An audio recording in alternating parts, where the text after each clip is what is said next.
Hello, you guys. Welcome to Surviving with Nine. I'm glad you all are tuned in today, and so we're gonna dive straight into it.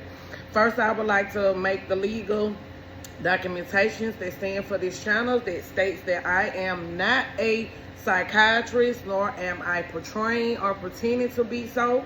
And the factors that I give you all are based on my own experiences, what I have experienced, and things that I went through. So let's start there. And I'm glad to have you all tuned in today. So welcome, and let's dive straight into it. So what we're going to talk about today is, what is survival?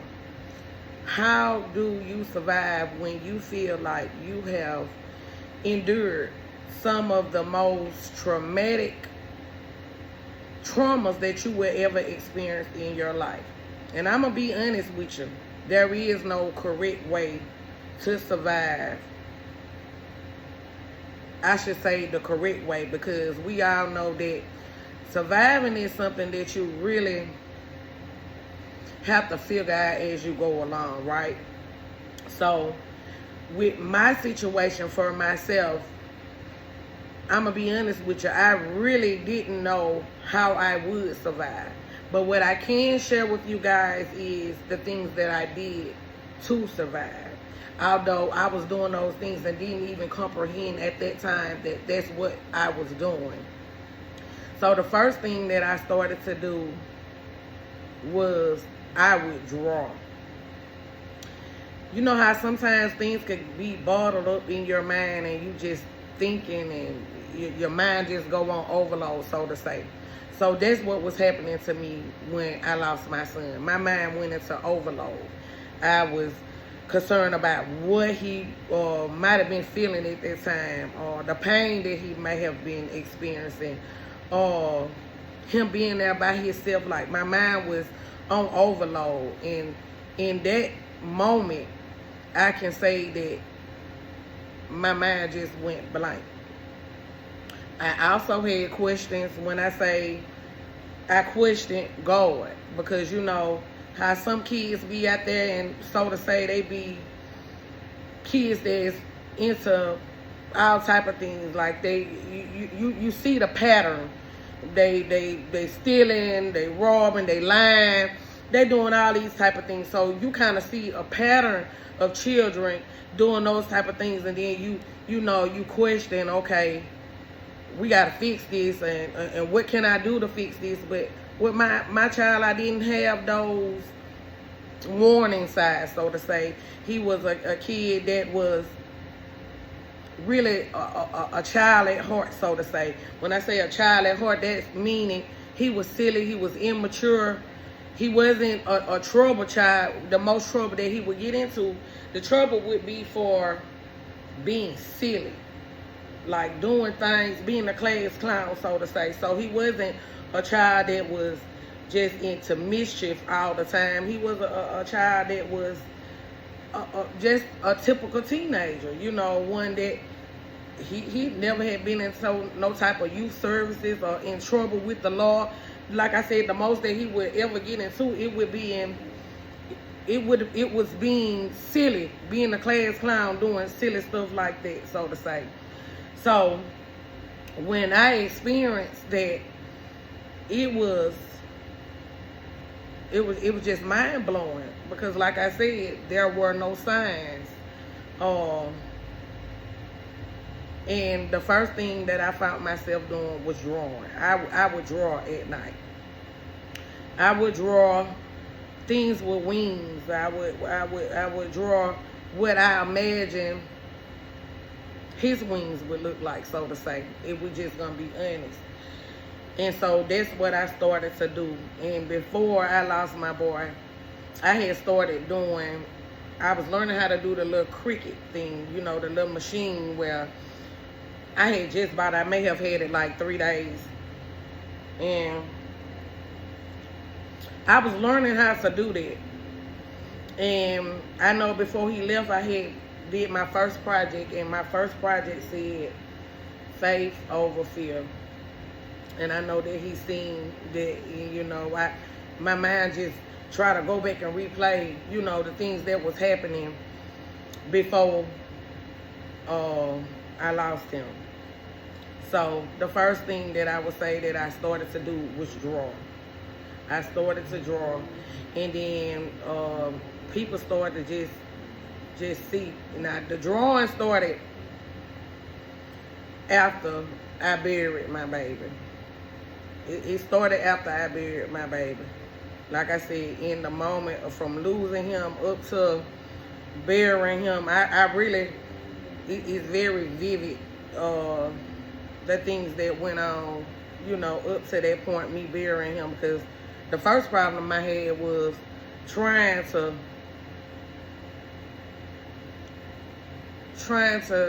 have him a home going that was presentable and decent for my prince. You know, I wanted to bury him the way that I felt like a young prince should be buried, and so the way he should be laid to rest. And so I think that, you know, for a moment I was just in disbelief, and then going to, I remember my sister coming saying to me, we gotta bury him. And you know, that moment I was like, we gotta bury my baby.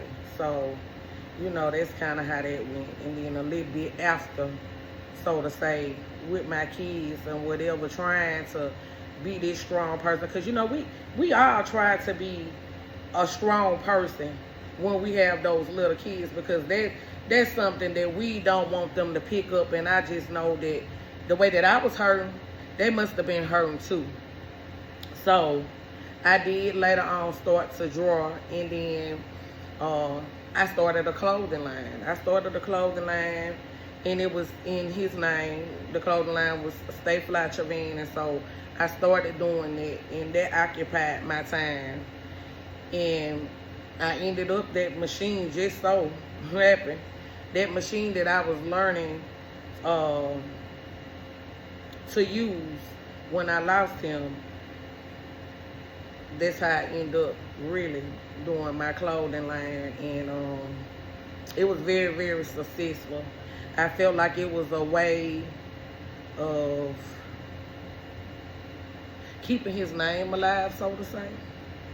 You know, because when we think about that, you know, you just in survival mode, you want to do anything to try to, I should say, keep their memory alive, or keep their name floating around. And it was very, very successful. And later on, I went on to get this job where it was interacting with the communities and helping people. And so I started to do that. And so, y'all, when I started to do that, I later on came on with the nonprofit that I established, which is called Mothers Involved Against Gun Violence. And so with that, it was a way of me, you know how people come up to you and they like, oh, well, I can imagine how you felt. Oh, I'm so sorry, I hurt with you. Well, I don't think it's possible. I don't think that it is logically possible to feel what that feels like unless you have experienced that for yourself. And we all lose loved ones different ways, but gun violence, somebody using a gun to take your loved one, that's a different type of violence. That's life being taken away from you. It's a violation of life. And that's what happened to my son. His life was violated by someone cowardly taking his life from the back. And I started to go on, moving forward. I started the nonprofit, and I wanted the nonprofit to be a bridge where mothers that had experienced that type of trauma, that type of pain that I experienced, could relate to each other, could share their experiences. I felt like mothers would be able to relate, because let's be honest, no matter what color that we are, that heart, it still aches the same. The pain is still the same, and it's still, to me, I felt like I had this heart, and I had 6 pieces, 3 on each side, and somebody had ripped one of those plugs out. And the way that heart functioned, let's just say this is how it felt. You got 3 plugs, and somebody take one of those plugs away, the heart will never beat the same, so to say. And somebody had taken that away from me. And it was an experience that I felt like doing the nonprofit, I could share the different stages that I went through, so to say, the preliminary hearing, even the charging of the adult, the different times that I had to go to court, the resets, the 3 years that it took for me to even begin a trial for my son. So from 2021 to 2024, I had to be around seeing those people bragging, seeing those people trying to intimidate me, seeing those people being rude to me as if my son had killed their family member. And those type of things were horrific for me. And I remember all of the dates being reset. I remember I'm thinking we getting ready to go to trial this month, and then it don't happen for another 3 months, and then I'm thinking we got another trial coming up 3 months later. That never happens. And so it was a repeated cycle. And so I wanted to found this nonprofit where mothers could say, hey, well, it may not happen when you think it's gonna happen. And even though all these people, in my case, it was 3 people involved with my son's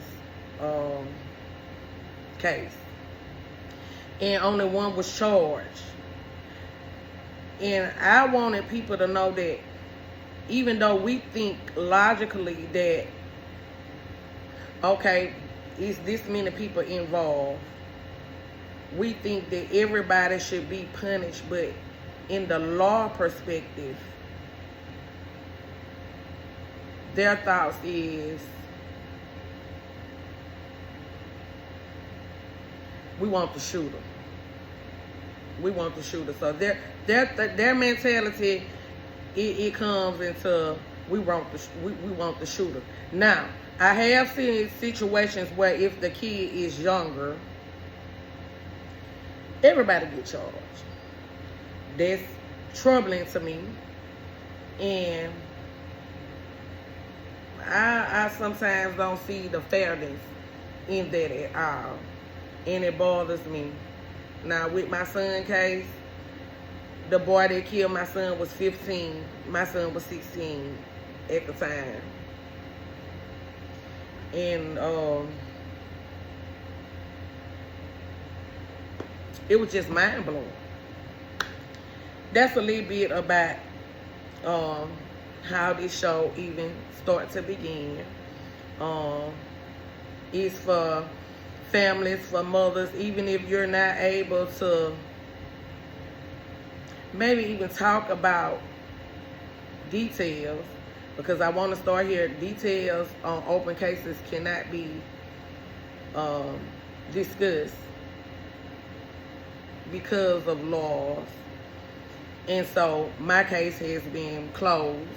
Now the little boy, well, is now a man. He received 35 years for taking my son's life. Now, do I feel like 35 years is enough?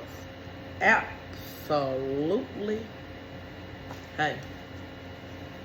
Absolutely not.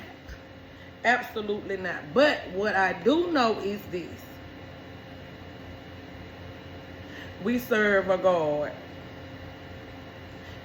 that before one word fell, heaven and earth would pass away.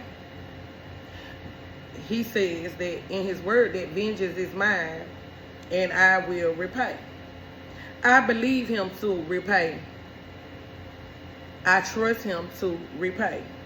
Because let's think about it. 35 years is not a short time. And who knows if those 35 years was just enough for him to let him suffer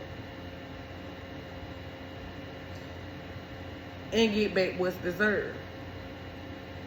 Now, I won't go into the details about what I endured maybe another day with the people that surrounded my son, the other side, what I had to go through with them. I mean, it's unbelievable.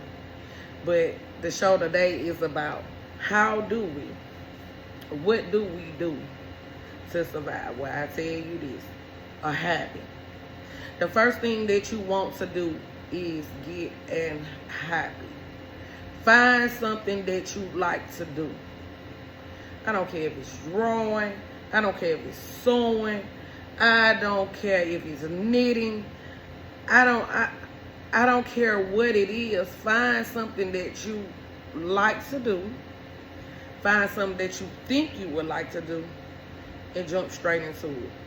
An idle mind is the devil's workshop. If you cannot put your mind towards something, then you headed for disaster. You're absolutely headed for disaster. With that being said, I started to embroider. Now, I knew nothing about embroidering when I lost my son. And it came later on down the line, like maybe a little bit after I started to do the clothing line thing. So I started to embroider. Got this little machine at the local Walmart. It was just a brother embroidery machine. And I was like, okay, well, I mastered the Cricut machine. I'm going to try something different. Yeah, so I go and I get this brother embroidery machine. And really, it looked more intimidating than it really was. Because when you look at an embroidery machine, you looking like, okay, this like sewing. Now, I'm going to tell you myself, sewing looks like something that is very, very intimidating to me. But I reckon I could probably do it now that I learned the embroidery. So I get this machine, I get it out, and it got like 1, 2, 3, 4, 5, 6, 7 on the machine. Literally. Basic, self-explanatory directions and instructions. And so I get the thread. Well, first of all, I get the thread, and it's the wrong kind of thread because you got all these type of threads. I'm not knowing what embroidery thread is, so I get this embroidery thread, y'all, and it's the wrong kind of embroidery thread. And I mean, when I go buy it, I bought like shitloads of it. I'm talking about maybe like 8, 9, 10 things, and it's the wrong kind of thread. So I try to put it in the machine, wind it up, and put it on there, run it through 1, 2, 3, 4, 5, 6. Click it, it thread, it click, it catch onto the needle and everything, because it's an automatic needle. And so I put that on there, I click it, and then, girl, y'all, listen. Get ready to put the little cupping board under the embroidery machine, and I slide it through there thinking that I'm finna embroider. Machine bump, it break. That was machine 1. So I'm like, oh, well, I done came too far now. I need to know how this works. I go and get another machine. Go get the second machine, blue. Mess that one up too. So then I get to the third, and now I know how to embroider. So I started to embroider. I started with just like towels and just my kids' initials on their shirts. That was something that became a mind mechanism for me. And like I said, it looked a little bit more intimidating than what it really was. So my advice for someone that is grieving is to find a habit. Even if it's just listening to a book. I had a hard time sleeping. And I found by putting on the Bible app and just getting some earpods and putting them in my ear and just listening to the word or going to sleep, that was comforting for me, and it helped me to go to sleep. I later on did that when that situation first happened to me with my son. I had to get some kind of medicine that helped me go to sleep. So the whole reason for this show is to invite people on here to share your experience of how you survived what was supposed to and meant to destroy you. Because we all know one thing, that the devil comes to kill, steal, and destroy. And we as people have to have the eyes to understand when that is happening to us. We're dealing with things in a different realm that are seen and unseen things in heavenly and earthly and dark realms. And so we have to understand that sometimes things are allowed to test our faith, so to say. We have to understand when things are allowed to test our faith. And sometimes that's something hard for us to do. It's something very hard for us to do. Because life seems so unfair a lot of times. And so I invite you all, I thank you all for tuning in today. And I invite you all to join me on Saturdays, and I will have different guests. If you are someone that have a story to share how you survived what was meant and designed to destroy you, I would love to have you come on and join me and share your experience. This is the real world, and this is how I began to survive what was meant to destroy me. So I thank you all for coming on. I thank you all for listening. As always, long live my son, forever 16. And I'll see you guys next Saturday. Like, comment, subscribe, follow. Thank you all. I'll see you all next time. Thanks for coming to Surviving with Nana.